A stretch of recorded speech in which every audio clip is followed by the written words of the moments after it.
do it here. The sound did but they assume that they're not allowed to make that call. Why is it? Because of the way we've been living with them. Yes, and considering dogs are pack-oriented, what's needed to influence their behavior is a member of the pack. So that what's cool about this is that essentially, if we work with them long enough or live with these dogs, it doesn't matter the situation we go in, they start to generalize that any situation they have to look at us to find out how they're supposed to be reacting. That's what the leader gets. That's the privilege that the leader gets, is to be able to choose when, where, and how. But they also have the weight of the responsibility of choosing when, where, and how the leader does. Okay? So, they didn't do it, and it's not because of this room, because they've never been in this room. Okay? This is their first time out here. So, it's because of the pack members that they're with. So they see themselves as below in decision making, all right? So they trigger to it, they both, I seen them, and then they said, when I feel these emotions in this pack, I look at this guy, and he tells me what to do, right? And when they looked at me, I just said, good, okay?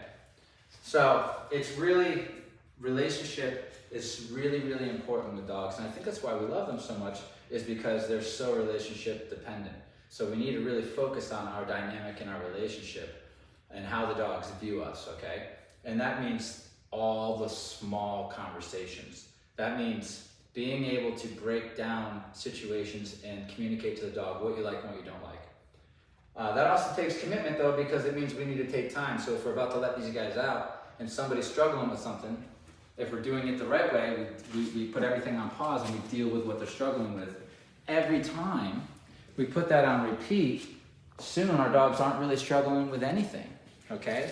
But this is gonna be a period of time of adjusting our dogs to the new expectation, okay?